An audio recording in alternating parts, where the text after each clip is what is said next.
and welcome to Movies, Films, and Flicks. I am Mark Hoffmeyer, and joining me is a man who wishes that he were an extra in a 1980s movie. It's Chris Kelly. Hello, everyone. So, I was watching this movie Valley Girl that we're talking about, and I've watched, you watch movies from the 80s, particularly filmed in California or New York, and the extras are so much, I feel like the extras were better then than they are now that you're watching it. Because in this movie in Valley Girl, there's dancing scenes, there's people in the background of the beach and restaurants, and they all nail it. The extras in Valley Girl are A-okay. So, what movie would you want to be an extra in the 1980s? Oh, that's a very tough question. Maybe Valley Girl, but I don't know. I know that that movie was very fastly made, and it was very extremely cheap. So it was like they were using a lot of their own clothes and a lot of their own. So a lot of them were just there being paid for food and they were like pulled off the street, literally, quite literally. Yeah. So a lot of them were having a lot more fun with it because it's kind of like they were there and they said, hey, how about you just go over here, order a couple of hot dogs? Here's $5. So they're like, hey. Sweet. Okay. So it's like that's why it looked really believable for Valley Girl, because those people were not acting. They were quite literally the guys ordering a slice of pizza. During the prom scene at the end, they brought in they brought in two rival fraternities. And on film sets, I worked on a film set one time with like 400 extras, and I was finding some going and sleeping in storage containers. They disappear. So they had two frats that were rivals on this scene. And I was listening to a Kevin Smith, Smooviola interview, an hour-long interview with Martha Coolidge, the DP Frederick Elms, and then Deborah Foreman. And these two frats started fighting. They drove a car into the place. Because there's so much downtime, and when you're rival frats and there's downtime, they were getting into fights. So yeah, they brought in some pretty gnarly extras in Valley Girl. But I gotta say, I want to be in Rocky IV. I want to be one of the scientists, right? That is watching Dolph kick things and punch things and run around, and then I have a notebook just going nodding up and down like impressive. Like he hits the thing and he gets 7,000, 1,800 per pounds per square inch. Yeah, and I'm like, good job. And I'm like writing on a piece of paper. I have a buzz cut. I look Russian. That's what I mean. If I could transport myself back in time, that's the extra role I would want to be in the 1980s. Maybe one of the Friday the 13th ones. Because they always had a good time on those. Yeah, you're right. Or Blues Brothers. I'd love to be on Blues Brothers. I knew a guy that was a crane operator on Blues Brothers. And he was like, we were shit-faced the entire show. he was like, man, that was one big party. You would just be in the club, right? You would be one of the guys in the club. Listening to the Plimsolls. Yeah. Hey, what happened to them? They just kind of went down. What was it? The one guy... He wound up managing Metallica, or was that the Payolas? Because they made a joke about that in I don't remember. The documentary Making of a Monster. He was like, James Hetfield said, play us one of those Payola riffs. And he's like, wait, what did he... did anybody else catch that? Did he just mention a band that was not very well known at all? Nice. So you're thinking Blues Brothers? Blues Brothers, maybe one of the Friday the 13th, because they were always in the woods. Probably not Takes Manhattan, because I don't think I would really want to be. So you'd be one of the extra counselors that doesn't have any lines? Yeah, that would be nice. Just kind of show up and kind of nod and look at a clipboard. Yeah, look at a clipboard and be like, oh, right over there's the archery. Do a lot of pointing. You do a cross in the background when main people are talking. You just do a cross. And for some reason, extras don't move their arms when they walk. So you just have dead arms walking in the background. You move your arms when you walk? Yeah. If you want to see... Was that a Seinfeld episode where it's like... Oh, yeah. Do you not move your arms? If you want to see a very random extra moment in the movie Spy... Very funny comedy, directed by Paul Feig, starring Melissa McCarthy. But there's a scene where Rose Byrne and another actress are walking down the street. They're probably going about 100 yards. And right behind him, there's this extra. And for some reason, he just has his hand in his pocket. So this entire scene, you're watching it. And you're like, why does that guy have his hand in his pocket? And he's doing fine. He's like a Bulgarian extra. But I was listening to the commentary for it, and Paul Feig's like, why did I not catch this? All I can look at is this guy with his hand in his pocket. Actually, I'd want to be that extra, the guy with his hand in his pocket. See, that way you can recognize him, and then people will bring it up later on in commentaries and whatnot. Yeah. And then whenever he shows that movie to people, he's like, you see that guy with the hand in his pocket? Paul Feig's like, that idiot. He didn't even see it coming. He was so stupid. Yeah. But in this movie, I don't know, just watching all of them do their 80s dances, we're hyper aware of extras because we've worked on the sets. And so, but watching a lot of the extras dance, they did a good job in this. I think a lot of it had to do with them working for free as well. I mean, she says that in the commentary. I mean, this was a very micro-budget film. It was 3 300,000, and then they took 25,000 away. Yeah, so there you go. They had like no money, so a lot of them were for free. And as we both know from having free extras, you really can't. You can suggest things, but you can't sit there and say you have to only do this. Yeah.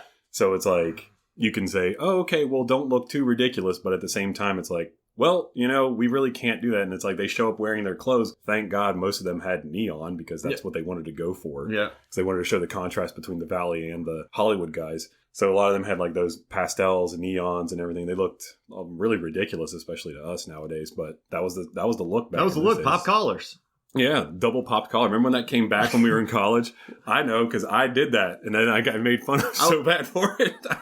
I never popped the collar. I wanted to do the triple pop collar one time. I don't know how to do that, but I wanted the triple pop. But yeah, and also what I like is the extras in this movie. I listened to the commentary. Martha Coolidge talks a lot about this movie, and I love it. And I'm actually I'm teaching production design right now, a class. And I'm going to show them this movie because they only had a $3,000 art budget. So I'm going to walk them through the different scenes and kind of talk to them about how you can maximize your art department budget. Yeah, I mean, one of the best ways to do it is just find artistic people that are okay with you filming at their place. Especially, I think she talks about it in the commentary, the house that was used for... Deborah Foreman's house, the people who lived there were actually very eclectic, so thank God. Wasn't there a drug dealer? There was a drug dealer in the house, right? That got arrested. So they were doing scenes, her and Nicolas Cage. No, she was at her house. I know there was a scene where it was like what was the scene right before they leave for the prom that they said like almost as soon as they said cut, they had to walk out because they were having a party. So they're like bringing their gear out. So then it's like apparently there's like people you can see moving in the background, and that's the actual party members that are coming in for this party. Funny. But it kind of matched it because it's supposed to be they're going to the prom. So it's like, oh, they're dressed up anyway. So, hey. That's fun. and also they were doing a scene and didn't have any permits for this movie. Martha Coolidge, it was like all these cops came into the house. I heard this on the Smoothiola thing with Kevin Smith. And these cops ran in like, we're going to get shut down. Our production's done. It's all over. But they went and kicked down a door and arrested a guy who was arrested for drug dealing. And then they just let them keep shooting. That's what they shot this movie. I guess at that point, like, who's your target right there? People without the permit, or the guy who's selling the drugs? Yeah, exactly. Like, well, yeah, we'll just get the drug dealer. Maybe we'll send someone. We'll come back for you later. And they also Martha Coolidge did something really smart too, where she played. So the bands lip synced, but they played music over it, so the bands could play with the music, like on music videos, and then people had some rhythm to dance to. Yeah. So sometimes you see these movies where it's completely quiet, and you're like, extras dance, and extras are like, I don't know what to move my body to. They play that first 5 seconds of like a bass beat, and it's like, I don't know, I'm just hearing. It's like I don't know what that is. So, but they actually played the songs, and then they got to actually play. And what the Plimsolls, who was actually like a band at the time, was getting fairly well known with other bands. She says in the commentary, and they were doing really successful. And she was like, "Great, we can use this band." So they played for free. Did you know that there has been a remake made and shot of this film? It's a musical. Yeah, and musical. It hasn't. They shot it. What was it, like a year ago? And it stars Jessica Roth from Happy Death Day. She's awesome. Yeah, and she's in La La Land. She's one of the one of the roommates. Yeah, she's awesome in that. And then they also had that Josh Whitehouse who can sing. They have a character. She's from Riverdale. Like they have Mae Whitman in there. Like Chloe Bennett from Agents of S.H.I.E.L.D. But you know what it is? They cast Logan Paul. Logan Paul has a role in it. He's that YouTube kid that went to the Death Forest. He like tased a dead squirrel. Oh yeah, he's always saying that was not like I don't understand that video. It's like why would you record someone? So someone hung, right? Didn't they show footage of a guy who started making fun of the guy? And I was like, why would you do that? And so a lot of controversy around him, so they didn't release it. So they have this finished film just waiting to be released. They're going to release the Anne Hathaway Rebel Wilson remake of Dirty Rotten Scoundrels or Used Cars, one of those remakes. But it's with them. They're going to put that in that spot. So they're just waiting to release this. Do you think Dirty Rotten Scoundrels would work nowadays? I mean, you'd have to. As funny? I don't know. I mean, everything gets remade. So remakes typically don't work. So 1 in 3 actually work. I mean, if they made it take place in the 80s, but of course, like, if they made an update of it, it's kind of like my argument with When a Stranger Calls. It's like, well, all you got to do is look at the phone. I don't have any cell service. Yeah, right?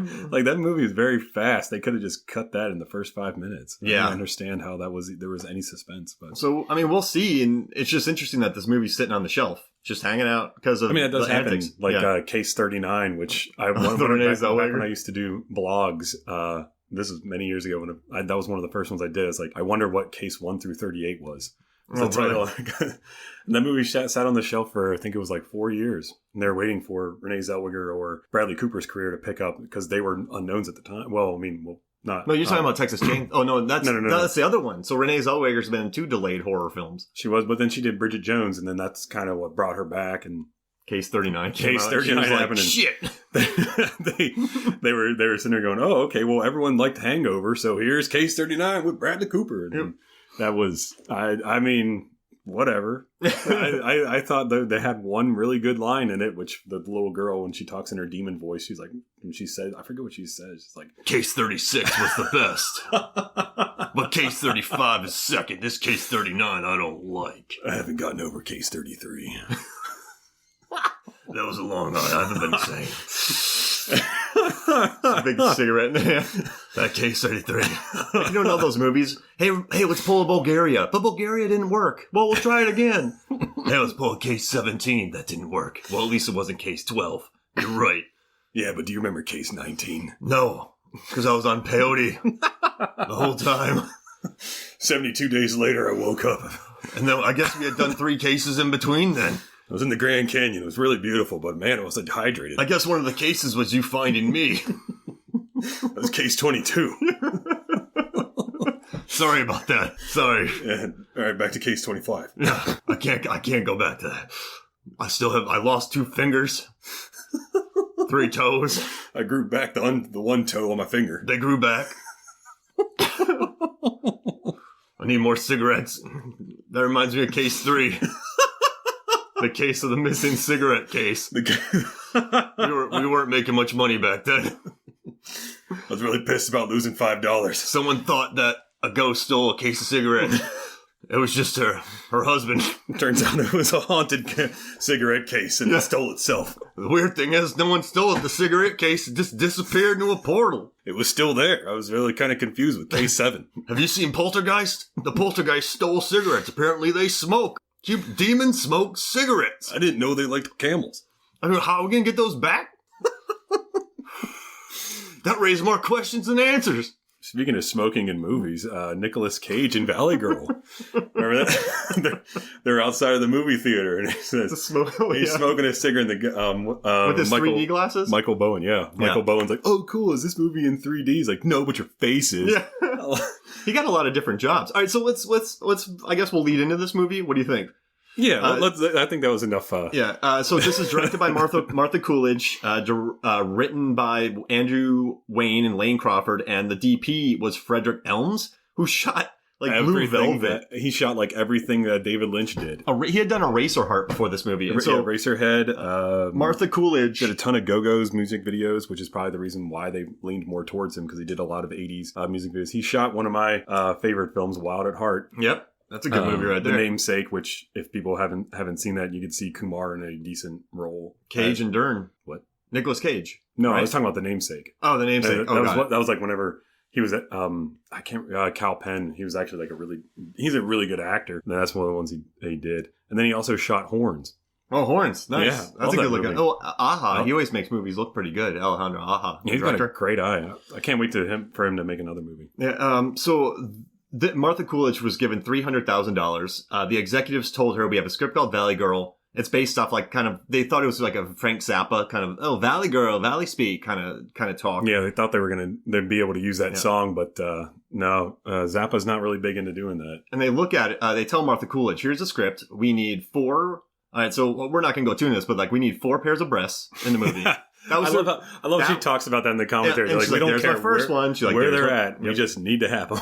Yeah, 4 pairs, and you have $300,000, and you don't need an art department. And she was actually able to say, hey, I need $3,000 for this. So she has her $300,000. Actually, during the commentary, she said that the majority of the people on this film worked for free, except for the heads of department. So she got $5,000 for this as a director. And then the rest of the people just got paid a very little amount of money. And so, you had a 16-year-old boy teenager doing the costuming for the punks, because he was the son of the production designer or costume designer or friend of that. So you really low budget movie. They were just expecting a movie they could make $3 million probably, right? Yeah, in the theaters. They probably weren't expecting it to actually make, 16.7 mil. Yeah. And it really did explode, especially at the time. And I mean, it was such a relatable film. I mean, it's Romeo and Juliet. Everyone can relate to that story. So, and you had, actors and actresses that weren't really well known. They were all TV actors. So, and then of course we have Nicolas Cage. 18 years freshly old. 18, according to the commentary. 18 years old. Insane. And he's so good. And and she even pointed out like how he does with his improv, like the whole with them driving down the road and he's like shouting things at people. And it's really interesting to see like how his genius actually works. I mean, of course, we all know Nicolas Cage now for all the ridiculous movies. And of course, him going "Wah!" in every movie that he does. But if you think about it, it's quite genius what he does, and it's really hard to keep up that level of mentality for as long as you do it. And it shows with Valley Girl, with everything he does. They gave him a lot of improv to do. He was given open range to do what he wants. Even the small things. What was it? She talks about was like when he's not wearing his shirt at the beach, and she said like he was apparently, even though he was the youngest one, he was the hairiest one. And she said that she was like, well, just clean yourself up a little bit. So he shaves like a Superman. Superman V on his chest. He does. And it became very symbolic because then that's whenever you saw more of these beach shows coming out and they all wanted to do that because it looked cool. And just 18 years old, Deborah Foreman was on this. Did you hear what her manager... So her manager wanted her to get this movie, but her manager did something shicey. She's like, listen, Debbie has a movie filming in France. We need to get this movie. So if you don't say yes immediately, Debbie Foreman's going to France to make a movie called, Les Jantés, J'ai Jamais, Fudu Fafa. Merlot. Yeah. And so, Flight of the Conchords, I wasn't doing a French horrible, I was quoting it. But, so they were like, okay, we'll bring her in. And these two actually started dating per the commentary for a while. Yeah, he actually had a real crush on her. He would send her poetry. And they said, American Girl or something. He wrote American something. He wrote a poem for her. Isn't that like? Yeah, that's really cute, and it shows in their acting back and forth. I mean, you could tell there was real chemistry between the two. They were really quite adorable with each other. That breakup scene, she's really crying. They couldn't do it, and so it was so hard. It's so heartbreaking because it's like he's really confused, and it's like how are you going to do this to him? He's so sweet and so nice to you, and it's because your friends don't approve of him, that they approve of Michael Bowen, who's like a massive jerk in the movie. And it's like, well, he's like the cool guy, and don't you want to be like best friends with all of us? And she's like, yeah, I guess. So she sides with them, and it's like, oh no. And he's I love that the scene where he's cursing at her. Then he's like, F off, like totally for sure. Yeah. All right, we're gonna get our PG-13 rating, but he's walking away and he goes, fuck off for sure, like totally. But it's a great line. And she was crying though. She was legit crying in that scene, like because they were together, they were dating, I guess. And also, what I like about this movie, so, all right, Apocalypse Now. It's weird to combine these two, but Apocalypse Now was Coppola, and she was associated with Coppola through Zoetrope, who produced Godfather, Lost in Translation, and all those. Apocalypse Now used 1.5 million feet of film. 1.5 million feet. God damn. This movie only had 60,000. So they only remember she said the director's cut only had about... She said everything that they shot was in the movie, but I think she said at the most there might be 30 seconds extra. So they shot, that's crazy. So they allowed improv, but they didn't, it had to be within the scene. It couldn't be like a Judd Apatow. They couldn't just be like, okay, let's see it again. Let's see it again. Now say it with ketchup or something. They couldn't do that. It was like, but if he rattled something off, like she's like, say something insulting, and he says, F off, like totally for sure. And then it's like, okay, well, that's good. We can't use any more film. They were worried too. They're like, we're going to run out of film. And I also like that I'm actually going to teach this to my class. They had such a low budget, she storyboarded almost everything. And so when they went to shoot, I mean, they had to go real low budget, but they had an idea of everything they had to shoot. And so they saved a lot of money by prep and rehearsal. And I thought, I don't know, I love... All right, so they did the same thing with the Reanimator. They rehearsed it, I think it was like for about 2 weeks before they actually filmed it, which if you listen to the commentary on Reanimator, he explains this, that they wanted to rehearse it all like one big play.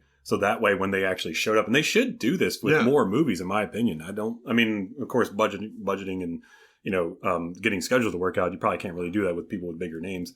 But they rehearsed it like one big play. and then they rehearsed it right there on set, and then shot it, and then that was it. It was just like, there you so go. much money. And then not only that, what makes it even more intense is that they open up for improv. Yeah. It's like, how could you like do that with improv too? But it worked great. They do that on the Edgar Wright sets. I don't know if did you get to work on Baby Driver? I wasn't available to work on that. I wasn't able to work on it. Oh no, that was we were on something else. But yeah, so they on that movie, this is off so whatever. But Edgar Wright, when he makes a movie, when they get the set, when they start shooting, everything is in the script. Like they don't change anything on the day, but they do extensive rehearsals. And if improv comes out of those rehearsals, like you said, then they can add that in there because they figured it out in rehearsing. That makes a lot of sense to me to be able to do that, because that way it looks more fresh and more real. But you're still following the script. And since you told me about this movie, I want you to tell the audience what the studio executives said during their first screening of this movie. What did they look at Martha Coolidge and say? Do you remember that? Oh, I forget what she said. She said like they liked it or something. Yeah, they're like, you made a real movie. Yeah. That's what she said. They said you made a real movie. And they took full page billboards, full page in New York and LA. They put billboards up. They tried to sell it. Isn't that awesome though? Yeah. Here's 300,000. We need 4 boobs. We'll make 2 million on it, whatever. And then they watch it and they go, you made a real movie. Isn't that pretty cool? Like, yeah, I love that. And I mean, she's quite happy with it, obviously.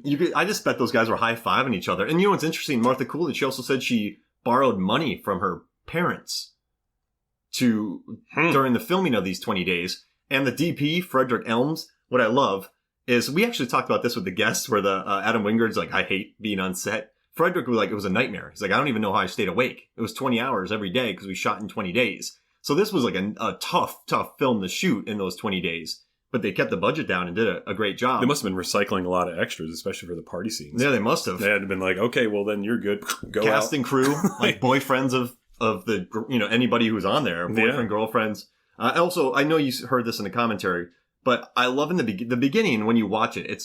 So I knew nothing about this movie when I first watched it. Really, I didn't know how popular it was. I knew Martha Coolidge from Real Genius. So I watched this movie, and the heavy valley speak in the beginning was just, I was like, Elizabeth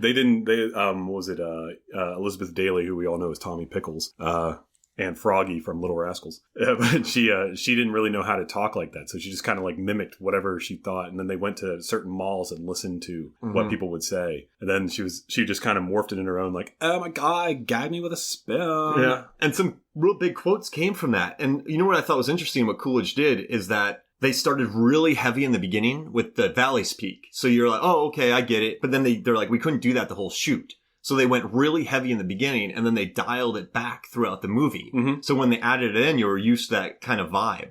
That's really interesting, maybe, not subconscious, just load you up front really heavy with it. So you're like, holy crap, this is the world. And then they kind of weaned back. Yeah, well, I mean, if they did it throughout the entire film, it would be a nightmare. I'd be screaming. Exactly. Stop! I guess probably Elizabeth Daily was like the predominant character that would talk like that. So then her character didn't become as dominant as she was in the beginning. Like she kind of feathers out. But then again, the movie's not about her. It's about Nick Cage and Deborah Foreman.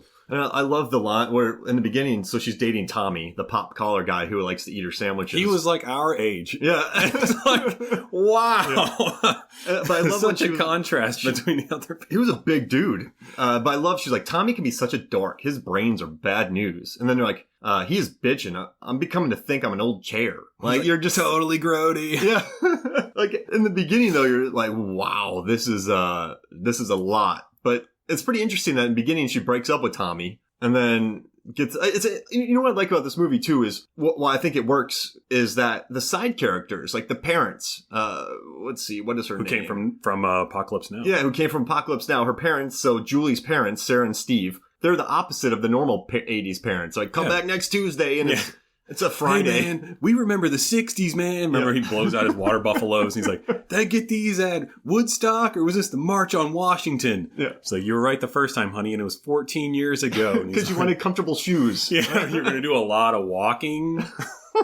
He's like, oh yeah, but you have. I love how they do a health food store. Oh yeah, it's just like the customers that were in there are really funny too. And he's like, I don't know who this Randy guy is, man, but I think he's bad news. And then the customer's like eating the vegan burger, and he's like, maybe I should talk to her. He's like, we got some new stuff. You can stop by. Like, and also you have Susie and her stepmom Beth, who both like skip. Then you have Tommy, and that's a great little side story. Yeah, I love that. That's a great little side thing. And then like the whole scene, like whenever they're having sex, and it's like, who is actually the one having sex? Because stepmom opens up the door, and it's like, oh my gosh! And then Martha Coolidge goes, "That's our fourth." And then also, you just have Tommy.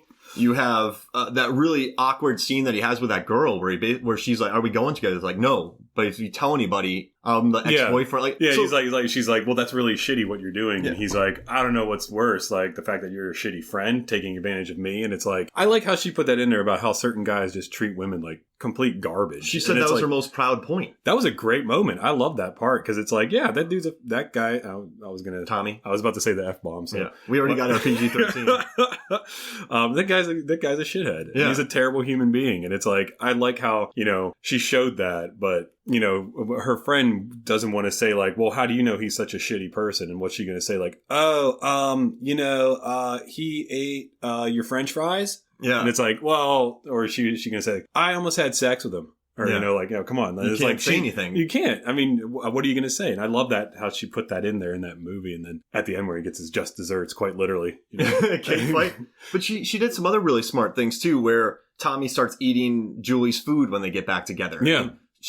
Martha said she hated that. Yeah, I hate this. And then the other scene where you see that in Deborah's face too. She's like, "What are you doing?" And that was just a cheese. That was a bun with a piece of cheese on it. There was no meat. Well, that's where that 300,000 comes from. Yeah, exactly. Budget cuts hit everybody. Mark, and then. Only eating you go to a restaurant, can I have a burger without the burger? For can I pay $2? Can I get a condiment sandwich? Yeah, exactly. And then I like the scene where they go to the club with Nick Cage and his buddy. That was the Viper Room. The Viper Room, which is crazy. It was it was called Filthy McNasty's, but then it was turned into the Central whenever they shot it there. And then it was bought by Johnny Depp later on, called the Viper Room. They're looking at Julie and just telling her how life is. So you have many instances of. I love how. I'm sorry, I didn't mean to. You can just tell how. I know this. Like you could just tell a woman directed it. Like it doesn't. It doesn't have the dudes wouldn't have thought about that, especially making this movie. Yeah, I love how she put that. They're giving. The guys are giving the girls shit, and the girls give it right back to them because they're just like when she says, "Well, it's not so much what we do. It's like we do things differently." Yeah, and it's like, but we're the same. Like she's like, basically like you look just like your friend. What are you talking about? It's like, yes, of course. And it's like, great. That's a great line. And she gives it right back to them. Yeah, it was refreshing to watch. I guess I didn't know what to expect from this movie at all. It's not I don't know, like it's not like a typical romantic comedy where it's not like, the man is overpowered. He doesn't look like the hero except for at the end, and he gets his ass whooped in the beginning. Yeah, Tommy destroys him. But he beats the hell out of him. Tommy, but it's like Tommy would though. That's because he's 35. He has plenty of time to practice jujitsu. Yeah, exactly. Yeah, he gets rocked, and I also like how Nick Cage was casted. Remember, they were trying to bring in a ton of pretty boys. Yeah, and she says that in the commentary, she says that she didn't like the pretty boys, and she picks up the first person who was on the rejected pile was Nicolas Cage. She says, I want a guy that looks like this. And then they bring him in for the interview, and Nicolas Cage is saying like, oh, well, I'm actually shooting a movie called Rumblefish right now. So she's like, well, I know Francis, so I'm going to call him and ask him. Francis Ford Coppola. And she says, she talks to him and says, do you have a Nicolas Cage over there? Because I really want to use him for my movie Valley Girl. And he goes, no, but we have my nephew, Nicky Coppola. And she's like, aha. So then she started doing a little bit more research on Nicolas Cage. You can read and hear about this, but on Fast Times at Ridgemont High, which was the movie, I think it was still in the process of being coming out at that point. He was supposed to have because this is 1983, so 1982, so it would have been still. It may actually have been in theaters. I don't know. Yeah, right about then. He was supposed to have a much bigger role, but apparently he was a massive pain in the ass to work with. They even say this in the commentary that he was like walking around. He was like 17. So, yeah. I mean, come on. What 17-year-old isn't a pain in the ass? So he was saying like, oh, well, I'm going to be famous. Like my uncle's Francis Coppola, the Godfather. No. And they're all like, Sean Penn's like, oh, okay, yeah. dick. And, like Eric Stoltz is like sitting there like, oh, you're an asshole, F you. Judge Reinhold beats him up. Judge Reinhold. What happened to that guy? He's doing Beethoven's Ninth or something. He had such an earnest presence on screen, Judge Reinhold. And even on Gremlins, he was even though he's supposed to be a jerk, he still like looked like a good, strong guy. He could be in a wrong running TV show, Judge Reinhold. You know what? That's probably going to be his next move. He's going to be just like one of the other stars that oh God, James Spader. Oh, he made a roaring comeback. Private Practice. No, not Private Practice. Black Hats. Blacklist. There we go. Yeah. But there are villains who wear black hats. Then he did that one lawyer show that he won all the Emmys for. Oh gosh. Spader shows up on screen and he gets Emmys. But he's a good presence. It's kind of like Mark Paul Gosling. Yeah, he keeps acting. He's going. In tons of stuff. He'll be in a show that gets canceled, then he gets a lead on another show. Hey, I'm happy for him. This is awesome. He's doing great. And then one interesting thing, Nick Cage slept in his car during the filming of this. Did you know that? I didn't know that. So he went method. And they're like, well, what if we move the location? How are we going to get in touch with you? And he's like, I'll just show up. So Martha was like, can't you just sleep at someone's house? So I'm going to sleep in my car and I'll use my payphone.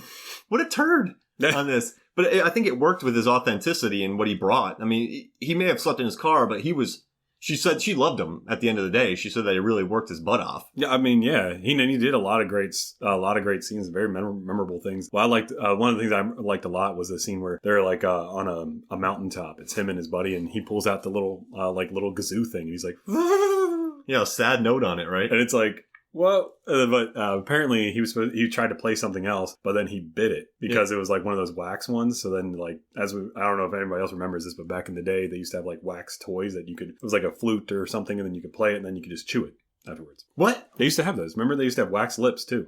Oh yeah, wax lips. Remember those? Yeah. They had the same thing with toys. And then he took it and bit it and started chewing it. And they were like, oh, we want to do another take of that. And he was like, shit! Did you bring more than one? He's like, I only had one. I guess that shows he was really willing to go for it as an actor, but he probably was so young to it. He didn't understand that, hey, I might need this for another take, right? So probably a good learning experience right then and there. I'm sure, yeah. I mean, of course, freshly 18. come on. Yeah. I don't even know what I was doing when I was 18. I think it was at Penn State.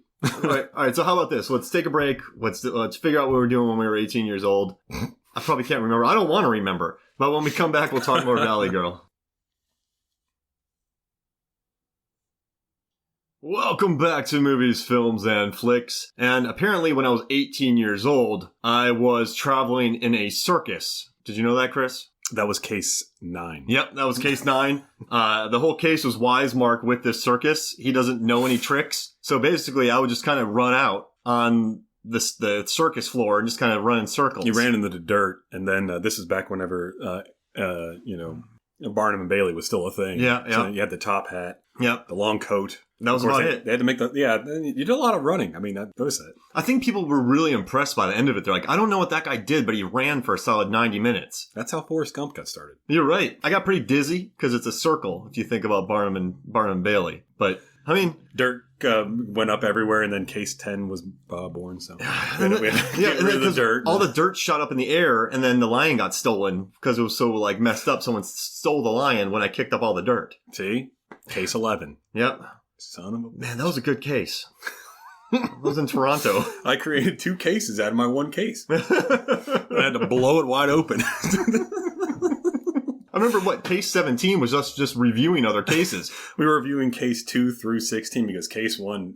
Yeah, we're trying to find the case files. We had misplaced them somewhere. Have you seen the files for our cases? No? Oh, that's a new case.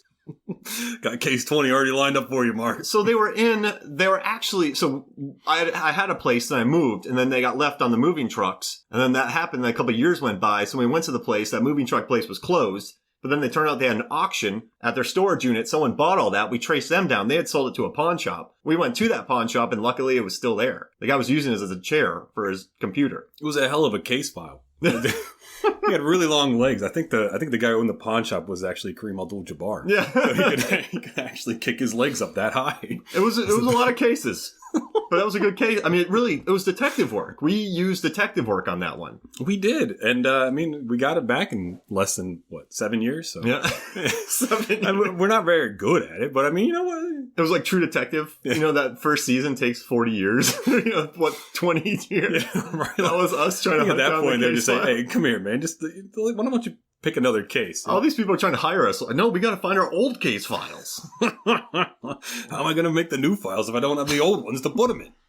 We need the templates. I don't want to create a new template. You know how long that takes? You know how much one of them files cost? Couldn't you have made a template in the 17 years you've been looking? Made a template? Is that a joke? Coffee gets thrown across the room. Listen to you. You file making template having son of a... And that's when we went out of business for a while because we weren't bringing in money. So we had to do case 22 to get back to case 21. Yep, to make more money to resume our 21. Well, that became 23. All right, so, hey, where's the money we made? We got case 24. Blew it all on lemon mines. You know what I do love a lot about this movie, and you touched on this earlier, so when they showed the party scenes in the valley, they had very different gels to use the lighting and different color palette. So they would use pink, yellows, those kinds. And then they would also, when you watch the party scene where Nick Cage gets beat up, there's a lot of red gels that they put on the lights to give a red hue to it. And then when they went downtown, there was more dark grungy. So it was really smart of them. You really can see the contrast between the valley and the Hollywood life that people lived. They established 2 different color palettes on a $3,000 budget, which is really impressive. And they only had $500 for the prom scene. So they had this big, but that's brilliant. They just used the streamers to block all the walls. And then everyone, they had a lot of curtains that they just pulled that matched the stream. They got streams that matched the curtains. So then you could just everything could just blend in right there. And then they promoted the suits and clothes. The people wore them and they got those for free. Yep. But then they had to worry about the fighting frats breaking all their stuff, which is crazy. They crashed through the wall with their car. Yeah. The one job I would not have wanted would be locations on this movie. Oh gosh! Can you imagine explaining that to the? It was at a college that they shot the. Exterior was at a college, but interior was at a high school. Yeah, an abandoned high school. There we go. Which is pretty interesting that they just. I mean, that's cool that they found an abandoned high school to shoot in. That saves some money. I mean, that's how Russ Meyer did a lot of his. And why is the name escaping me right Kramer now? Versus Kramer. Kramer. The guy who did Kramer versus Kramer. They had found an abandoned courthouse. Abandoned house in the suburbs. Who knew that the law wouldn't work in these areas? It was just... I mean, they saw it. They shot an abandoned... They found the judge was the grip. Gosh, why does his name escape me? He's like 94 years old. He still makes movies. The cheapest man in the world. What's his name? Gosh, what he did the Death Race films. Roger Corman. Yeah. I listened to an interview with him at the age of 93. This was like last year, and he said he's like, okay, you want to know how to make a movie? Think about a guy you haven't seen in a movie in about 10 years. Boom, you got yourself an actor. All right, now make some phone calls to local areas. Find out who's got abandoned buildings. There, you got your locations. So then he talks about this what was it? Death Race. So the not the last one, but there was like 2000. It's like it wasn't 2000 because Death Race 2000 was in the 70s. It was like Death Race like 2020 or was it Death Race 3000? I can't remember. But anyways, the one that was made like a couple years ago. But he was said that he's like, okay, so I found this place in Ireland. They're gonna blow up their high school. Boom! The end of the movie, the whole place blows up. That's brilliant, though. It's genius. The movies, I mean, they sell. I mean, we talk about them, so obviously it worked. How much did you pay for this interview? How much is that camera? All right, now we got case 37. Here's what you do: you find it. Yeah, you find a guy who's going bankrupt. Buy his lights. Right? That's literally what he talks about. Are there any rental industries going out? Go buy their lights. It's even better with the internet now because everyone puts everything online. So you just type it in there. Who's going out of business? Bam, got everything. Guess what you should use? The sun. Free lighting. Get a big piece of glass. Magnifies it. Boom. Brightly lit scene. You're in the desert now. Yeah, don't stand under it for too long. You get 30 minutes tops. You will burn.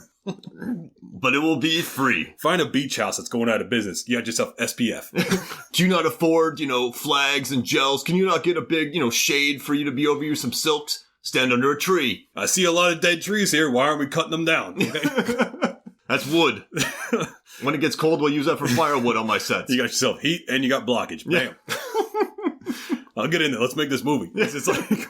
Oh, we're done. It's so funny, like listening to him talk about making movies. But it's like they use a lot of these techniques, like kind of like what they did with with Valley Girl. They did like a lot of the people did work for free. A lot of people did bring their own clothing. You know what's a great monster? An invisible one.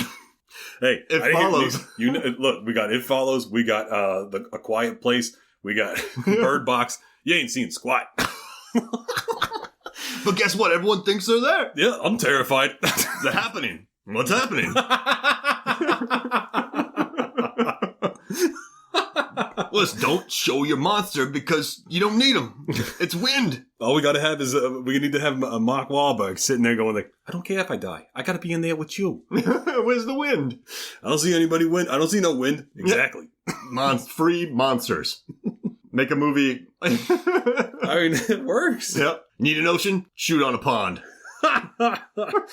Need a pond? Bathtub. I read an interview with Kevin Costner recently. He talked about he's like, I don't know why everybody still hates On Waterworld.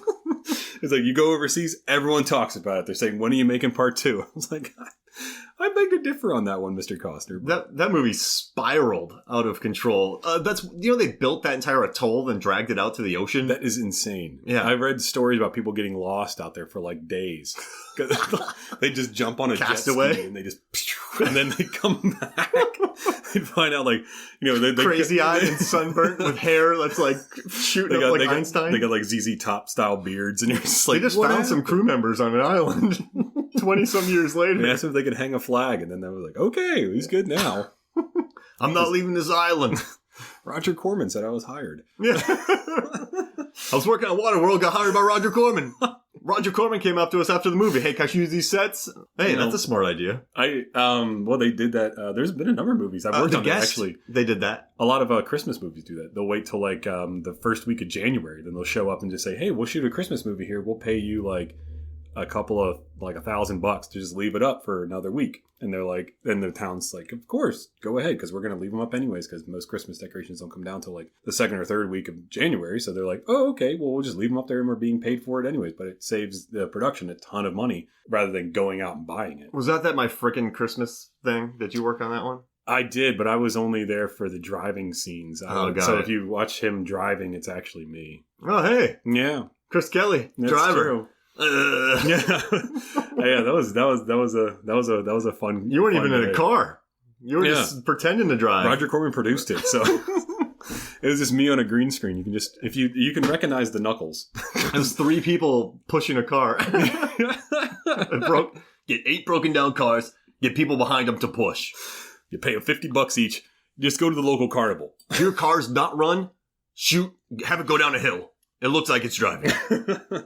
Well, they did Death Race. They just put styrofoam around go-karts or bumper cars. Yeah. That's how they got them. So it's like, it's the future. We have tiny wheels. Now, let's see. What did we, I guess we should get back up into the, there's a lot of bathroom shenanigans in this movie. There is. And Martha Coolidge says she associates like sexy times with bathrooms. So you had Nick Cage hiding in the bathroom. So did Chuck Berry. Really? Interesting. And then you had... That's a whole other discussion that would make this not PG-13. Now, is this true that so Nick Cage gets broken up with, then he goes and hooks up with a girl in the Viper Club's women's restroom. And she's the girl on the poster. Yes. That is true. She's the original girl on the original poster. Deborah Foreman is not on the poster. No, because in the commentary, they said that Nicolas Cage's ex-girlfriend in the movie is prettier. So they wanted to market her instead. Wow. It's true. I mean, I don't know if that would work, if that worked or not, but I would have saw this movie regardless. I told you, I saw this movie when I was 12, and it was on VH1 back when VH1 used to do their flashback weekends, and they would show stuff from the 70s and 80s, and this was part of their 80s weekend, and they played this, and I forget the other movies that they played, but then they would also do their behind the music with like the Go-Go's, and it was back when VH1 was an enjoyable. What did you think about Cage back in the day? Did you like him? Well, when you were 12. When I was 12, this would have been like Matchstick Men didn't even come out yet. That's how long ago that was. I think. This was very shortly after we had gone to see Con Air. Because whenever I was a lot younger, we used to go see movies because both my parents were in the military. we would go to this military base and they would show movies for cheap. So we would go there every weekend. We would watch whatever movie that they were playing. And I think we just watched Con Air at the time. And then whenever the following weekend, or maybe like the next month, I can't remember. But I watched Valley Girl, and I was like, oh my God, that's the guy from Con Air. Where's his mullet? Yeah. Why is he's only like in his early 30s. Why does he look like he's 50? Yeah. I mean, he's like 35, I think, at the time. Yeah. Like, my God, he looks so old. Because that was what, so 83, right? That movie was what, 98? 96. 96, Con Air? Con Air was 96? It's like 96, 97. All right, so he was 15 years. Yeah, you're right. He would have been, yeah. He looks a lot older than he would have been, because he does not look like how we would. Yeah, exactly. But when he looks 18, he looked older too. I was surprised to learn that he was 18. And somehow he looks like he would be his age now. But then when I watched Mandy, he looked younger to me. Yeah. Like he didn't look like he was almost 60. Is he 60? Oh, well, he was 18 in 83. So he was almost 60. Like yeah, so add 36, or 37. Oh, wait, no, 83. I don't want to do math, man. 37. We'll just say like late 50s. Yeah, middle 50s, it's 55. Yeah, it's at least 30 years, so that's definitely at least almost 50. So. Hey, we're good at math, guys. Don't worry about that, all right? We know math. My English ain't so good either. Yeah. So, so I don't know.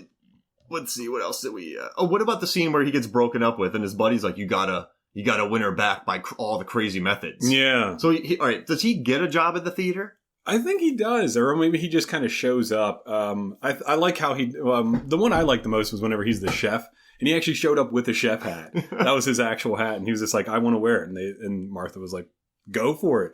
And he walks out, and that was all improv. His whole like, well, Peter Piper picked a pack of peppers. And then he comes, and he like, the gum comes out of his mouth, and then he grabs it off the guy's shirt, puts it back in his mouth. That was improv, right? It was all improv. And he thought of that all on his own. I love that scene. That's great. And I love how he goes to the movie theater. It's like, it's cute at the same time. I mean, like, I guess if you look at it like in another light, it's really stalkerish. And he's sleeping on her lawn in a sleeping bag. He wakes up.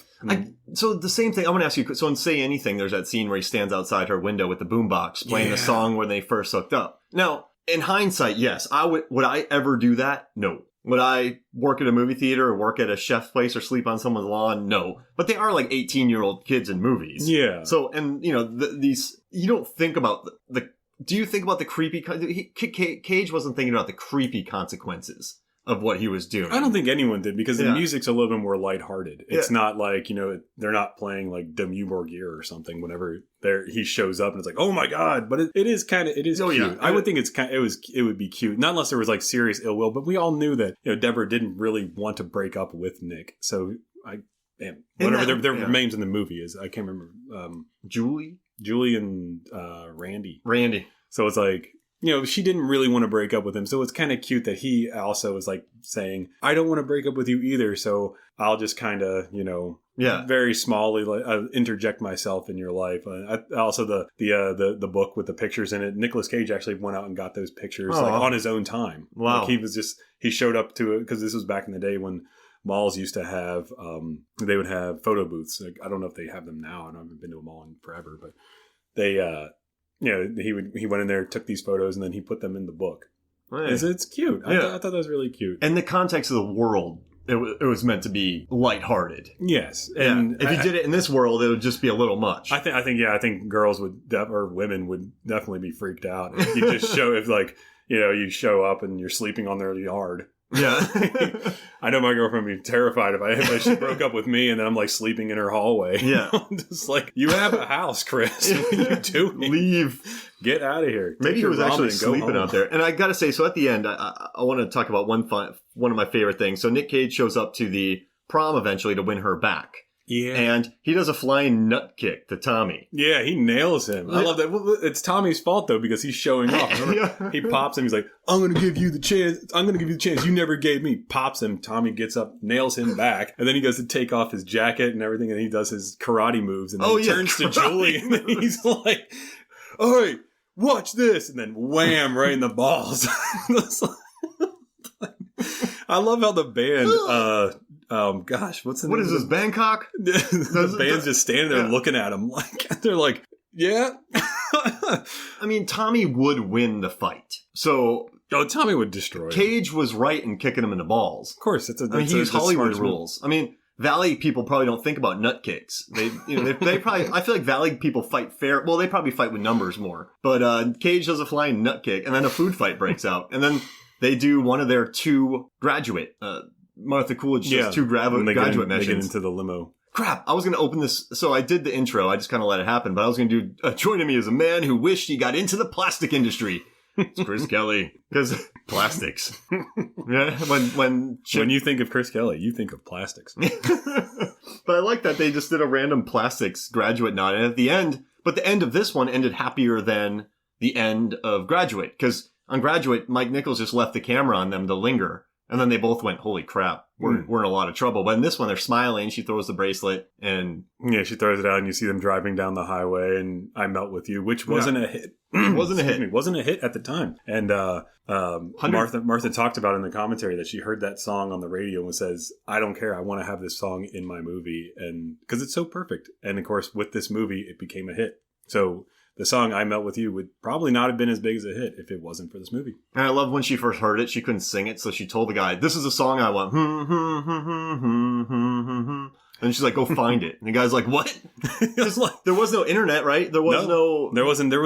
I mean, the most he could really do would go to a record store and just say, hey, do you have this song? Gotcha. If I would be a jerk employee, I'd be like, do it again? One more time? That must be whenever I go to the record shop and I ask them, hey, do you have anything that's good with this record too? Sounds like Sinatra. Yeah. You walk in there with the Cramps and they're like, oh, well, you want Tony Bennett. Yeah. They go great together. Hey, Martha, I bought this Tony Bennett album. What?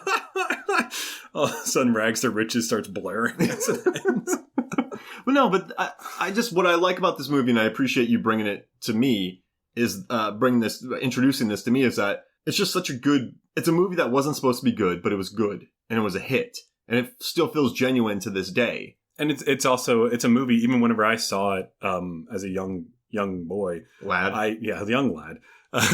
I didn't know this movie existed. Of course, because it was a popular movie at the time. It was very big cultural, impact. It was great. Whenever you watch movies and they really capture what it was at the time. And I love that about this movie. And it really did capture what life was like. And she says that in the commentary, that she was like, I really wanted to capture what it was like in the Valley and Hollywood at the time. Because she worked in the clubs. She said she would go to clubs 5 nights a week because her first movie was going to be like a musical rock love story. So the clubs that she shot in, there was some authenticity there. She knew the bands. She knew... Oh, no, there was a good vibe for all of that. So...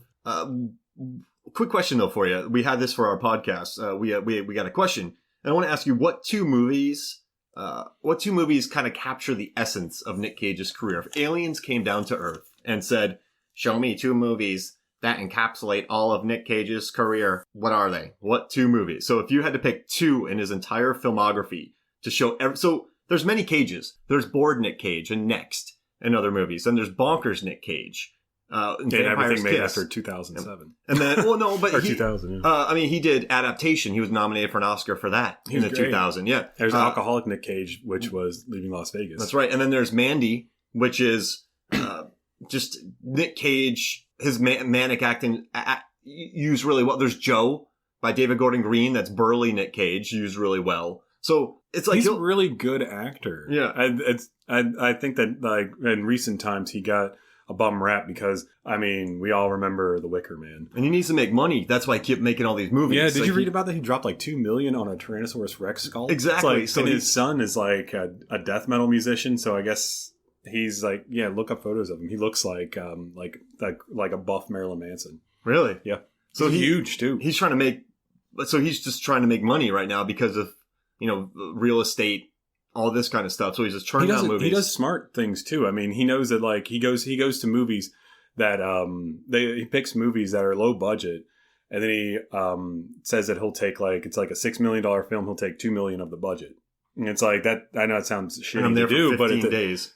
Exactly. It sounds like you're kind of shitting on people, but at the same time, he knows that if he does that, that movie will then sell for at least 15, 20 million. So it's like they don't really mind giving him a third of the budget because it's like, well, we're going to get it back anyways because it has Nicolas Cage in it. Yeah, even his bad movies sell. He was in he was in 2 good movies this year, or 2018, Mom and Dad, And I have yet to see that. That looks so good. Mom and Dad and Mandy. Now, I felt Mom and Dad, it's about parents trying to kill their children, but it's like a disease, isn't it? Yeah. That they all get infected. So kind of like cooties, but it's like... Yeah, exactly. But if you and I are hanging out, right, and then you have your kid, you just go kill your kid, then you come back to me, okay, Mark, you want to go get some coffee? It's like a weird movie. But they kind of... There's a couple Nick Cage freakouts in Mom and Dad that I feel like are quite exploitive. They don't feel organic to his freakouts. Like they told him, hey, we need you to go full Nick Cage in this scene. Yeah, and there wasn't much context for it, so it just felt... it felt exploitative. But Mandy, when he does lose it, I mean, there's a reason to lose it. Oh my god, I saw that movie and I was like, when I saw that movie eventually, because it took me forever to eventually get into it because it's such an incredibly slow burn of a film, and then when it does hit, it hits, and it's hard. And it's like waiting for a wave, and then the wave comes. It's like a tidal wave. Yeah. You're like sitting at the beach waiting on a wave, and then all of a sudden, one the size of like of like the Statue of Liberty comes flying at you. It's like whoa. Yeah. But yeah, I loved it. I love the way he acted in it, and it's just like the more ridiculous it gets, it's like the guy pulls out a chainsaw. Now he has a chainsaw. And it's chainsaw. Like, what is going on? Naked monologues. I liked in your the previous podcast. It was like the best use of a non-Cenobite as a Cenobite. Yeah, I burst out laughing when I heard that because I was like, "That's crazy." That was perfect. I loved it, and the whole hippie cult thing. Yeah. So crazy. But they used him so well, right? They used him perfectly. Yeah. Perfectly used. And it's like, well, they would use, you would need a Nicolas Cage type of acting caliber for that film because it's like, I don't know, could you see Heath Ledger doing that or Jake Gyllenhaal? But if you want to do an older actor, who would you need? Like Tom Wopat? I don't think so. Keanu Reeves? Not Keanu. Not Keanu. Oof, remember that? But why are you doing this? See? No. I can't. I cannot. That movie comes to a screeching halt to me every time. I love the beginning of that movie, and I love the cinematography, and I love Keanu's acting in the beginning of it. But then whenever they're like, what's the phrase? 15 get you 20. I'm like, oh, there is no way I believe that these two women are like, she looks like she's 30 because she was 30 when she made it. It's like, I mad props to Eli Roth for having a gorgeous wife, but come on, man. Yeah, that was a little much. It's like, come on. But so Nick Cage's 4 favorite movies that he has done are Bad Lieutenant. Yeah, that's a great one. Vampire's Kiss, Leaving Las Vegas, and Face Off. So those are his 4 favorite movies that he's done. And I looked at his filmography and I picked these 2. Adaptation. Great movie. Oscar nominated, plays 2 roles. There's absurdity. There's him flop sweating. There's enough of his quirk in it. And it showcases that he's actually a very good actor. He does a lot of range in that movie. And then Face Off, because he plays 2 different characters in that as well. So the reason I picked these 2 movies is you get 4 variations of Nick Cage. So you get the Kaufman brothers in Adaptation, and then you get bad Nick Cage, and then you get Face Off, normal, nice Nick Cage. So he's out of his gourd, because then Travolta's the bad guy. Mm-hmm. And then he becomes the good guy, but then he has to overact. He has to pretend to be the bad guy. Yeah, so you get 4 different Cages in 2 movies. That's why I picked Adaptation and Face Off. What 2 did you think? I chose Wild at Heart. Yeah. That's David Lynch. I love that movie. The beginning of that film, whenever they're going to the dance and everything, and they're playing that, I forget the name of the song, but they're playing Wild the song. at Heart. Yeah.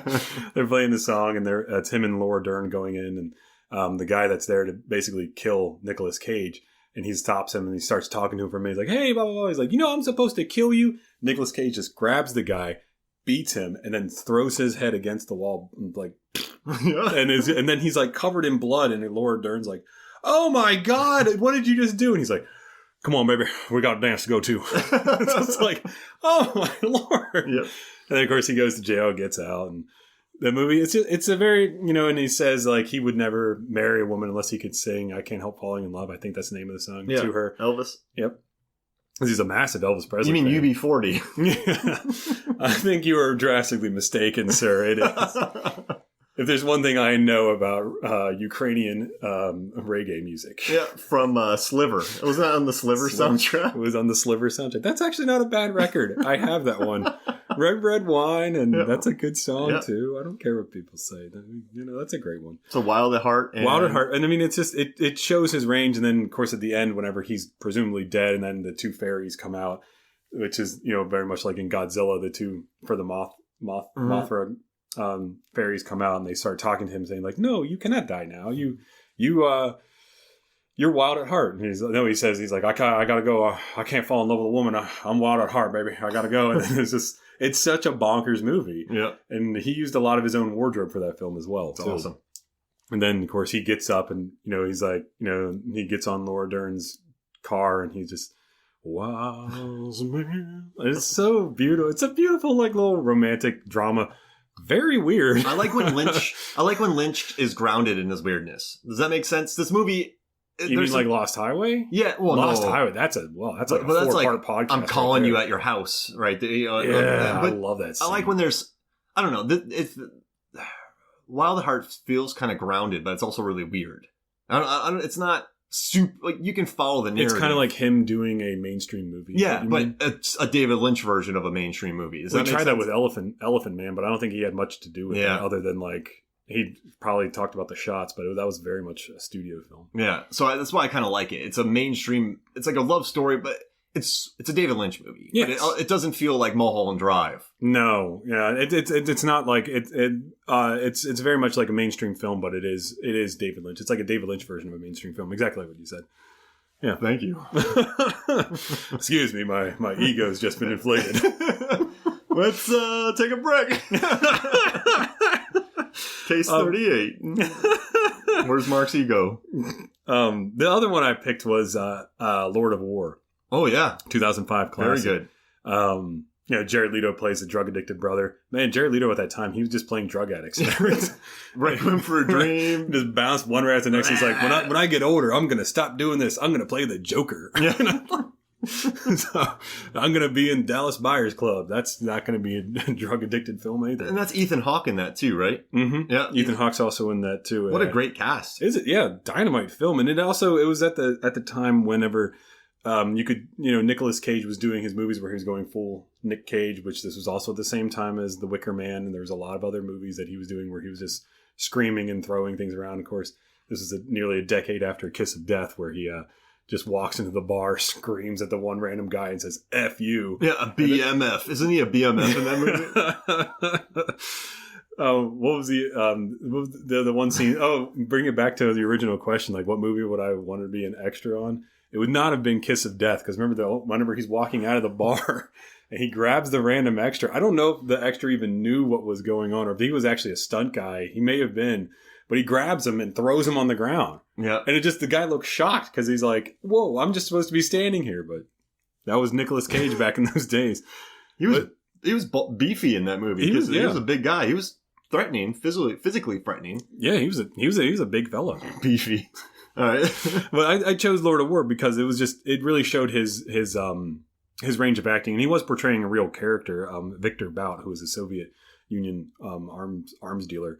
But I love the line that he says in Lord of War when he says he sold guns to literally everybody and weapons to every person you can imagine. He goes, except Osama bin Laden. He's like, not because of any morals, but because his checks would always bounce.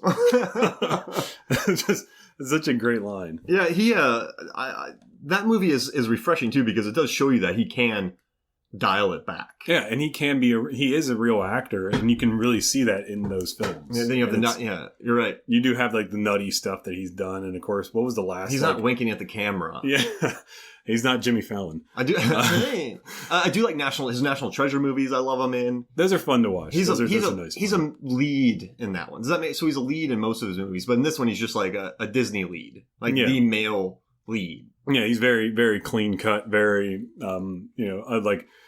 He's not. Although he is an adventurer, he's not like dirty. He's not. He's not Indiana Jones. They even have a scene where they buy new clothes and they buy very nice clothes. It's like a half-hour dressing scene where they each drop out $700. God dang! Well, I want to do the math on the clothes they bought. They bought them from the guys from 30 Days a Night. The vampires from 30 Days a Night. They're $500 for that jacket. Like, is that a yes? 2 bottles of blood. Yeah. You drive a hard bargain there. I guess where's the blood van? All right, so now we kind of had this thing where we said who was the MVP of the 1980s romance movies, but I kind of want to do your recommendations because that could take us a while. So I just want to answer that real quick and say John Cusack. Now Nick Cage had Peggy Sue Got Married, he had Moonstruck, he had Valley Girl, but I looked in Peggy Sue Got Married, he's not the no. He's kind of like a background. He's like a I guess because he's in it. I guess. Yeah. Right? But for me, I immediately went to like a Diane Keaton. I was thinking about Meg Ryan, but that's more of 90s, wouldn't it? Yeah. And then Diane Joe Keaton versus the would have been Volcano. 70s. Yeah, because 77 was Annie Hall. Yeah, So I love it was that weird. movie so much. I thought Annie Hall was in the 80s. I thought Joe versus Volcano was in the 80s. Joe versus Volcano was 90. Really? Yeah. I thought it was 86. Yeah, see, that's what but I just went easy. I went not very creative for me, but John Cusack because of Say Anything, Better Off Dead, The Sure Thing, and One Crazy Summer. I've watched all those movies countless times. I thought he was the coolest kind of romantic lead in the 1980s because he wasn't the jerk. He wasn't.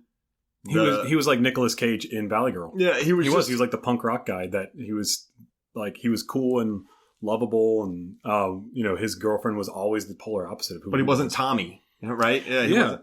And so, it's almost like Valley Girl kind of laid the foundation for all of this. Yeah, Say Anything, Lloyd Dobler, Diane Court. And also, what I liked about Lloyd Dobler is he was a nice guy, but he could beat you up. Like he was a karate. He was good at kickboxing, so he's a nice dude who could also probably lay you out. I liked him in Better Off Dead because he's just so weird. And then The Sure Thing, he and Daphne Zuniga, I love their chemistry. And then One Crazy Summer's just weird, him and Demi Moore hoops. And then he had a cameo. He was in 16 Candles, but he wasn't one of the core. Yeah, he was one of the dorks, the one that he put a bra on his head. Yeah. They also did that in a Weird Science, remember that? Oh, yeah, a lot of bras on heads in the 80s. Why was that? Why was that a thing? I picked the Q. My first thought whenever you had texted me this was my first immediate reaction was C. Thomas Howell for some reason. Interesting. Because I always pictured him as more of like an 80s name. Because he did dominate the 80s. He had a ton of movies. Outsiders. Did Outsiders, Red Dawn. Soul Man, which I don't know how that movie even got made. Oof, that was a rough one. Try watching that one nowadays. If you just say that to somebody, hey, C. Thomas, Soul Man. I was watching clips from North the other day. Remember that movie with Elijah Craig? It had Bruce Willis, Kathy Bates, and another guy.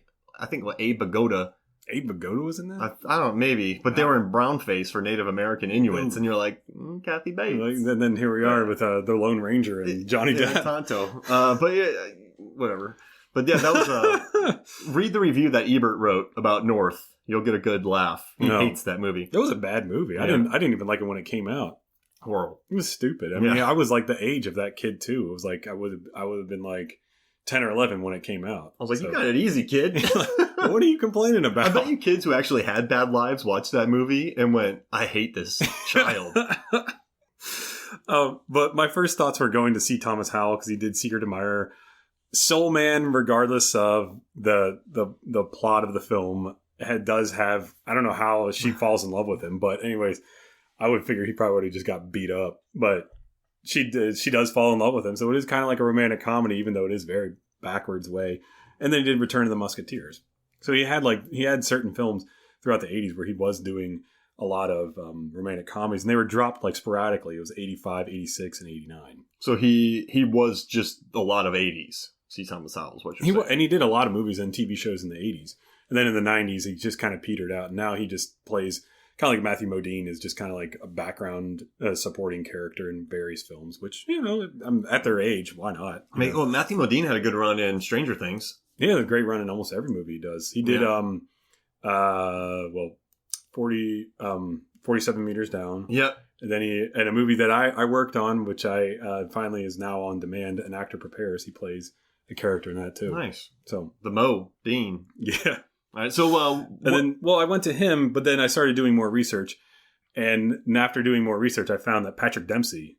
Oh yeah. He would have been the guy who would have been the real king of the 80s rom-coms. I mean, Can't Buy Me Love. Heaven Help Us, In the Mood. As you said, Can't Buy Me Love, In a Shallow Grave, Some Girls, Lover Boy, and Happy Together. That spans from 85 to 89. He had a long run there. Yeah, he was killing it left and right. And he did a lot of movies, and he was very classically handsome, even to this day, he's still a very handsome man. He What's plays his name, McDreamy? Isn't that what his name? There's a McDreamy, there's a McSteamy. Grey's Anatomy. You know that? Those are their nicknames. I never watched the show. Yeah, in Grey's Anatomy, there's a Dr. McDreamy and there's a Dr. McSteamy. Is that what his name is? I think he was McDreamy. I mean, he's a good-looking guy. From McDreamy. Still very good-looking. All right, so you picked the Demps? I say Patrick Dempsey, but some honorable mentions. I mean, you already said John Cusack. Tom Cruise, which, we know now people associate Tom Cruise as more as like an action star now, which is kind of crazy to think about considering he's in his 50s. He's still doing extremely well and still doing really cool stunts in movies. Molly Ringwald, that's a great. I wrote down for women. Actress. I did men and women. But Tom Cruise, I mean, he did Losing It, Risky Business, Cocktail, which brought the Beach Boys back. Top Gun. Was that would you call it a romantic comedy? Well, romance, I guess. It has romance in it, right? Yeah. I guess you could lean that. Yeah. But, and then All the Right Moves, which I guess you could chalk that up to the same thing as Top Gun. But all those movies just came out like boom, right after the other. Then he just did more like action films in the mid 80s or more kind of like mid 20s characters. And then I guess when Cocktail happened, he was like, I'm going to try to be more of an adult, which take it or leave it. Yeah. It was time. It's a fun movie to watch. It's not a bad film. It's not like, you could watch, Patrick Swayze movies and you're still like, you watch them nowadays and it's like, I watched Roadhouse and I was like, oh my God. How did this happen? Best Tai Chi in a movie ever. Best lines in a movie ever. Yeah. The most non-intimidating lines ever.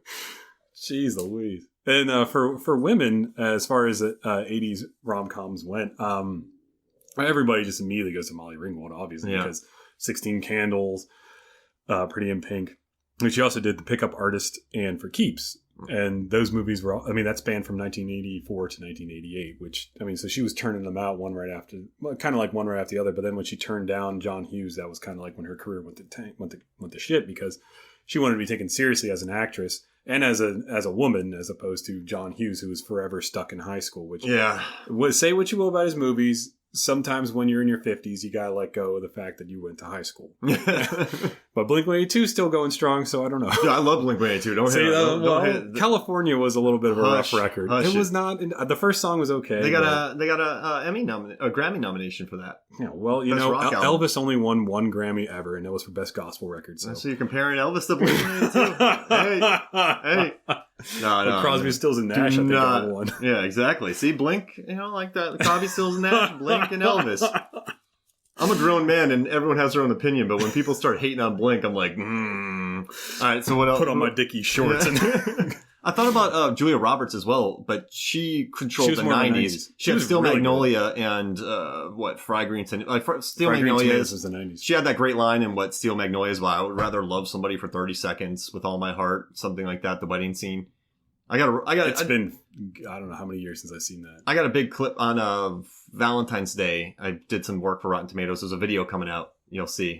So now I know like every Julia Roberts movie. Oh, ever. Man. So you'll see it about Notting Hill. Yeah. Oh, I love Notting Hill. That's a good one. Yeah. I've never seen that in theaters. I'm just a girl asking a boy. Oopsie daisy. All right. So who else you got?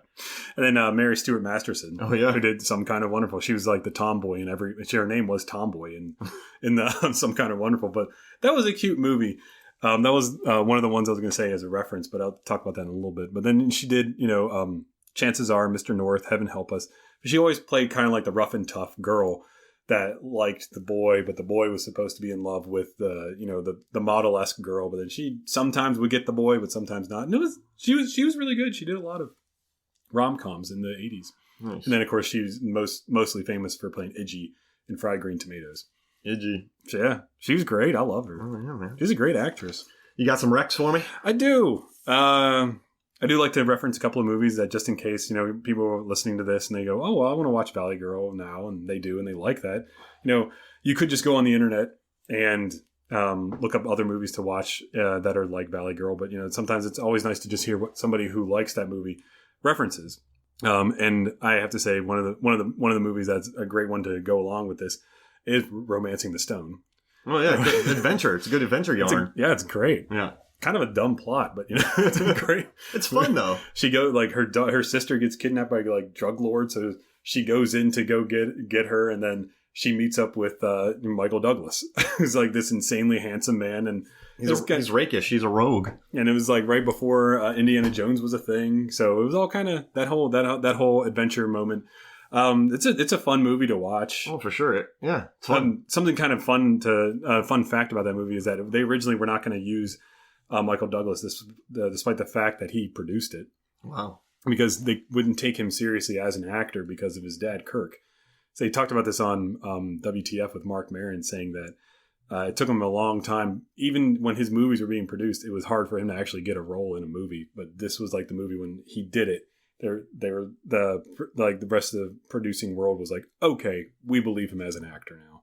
So if it weren't for Romancing the Stone, where he had to give everything into it, he probably wouldn't have had that big of a career. And it'd be fun. It's fun to see him as that role too, because you don't get to see the Michael Douglas adventurer much. Yeah. So it's, if you watch the Kaminsky Method, I think he won an award for that recently at the Golden Globes.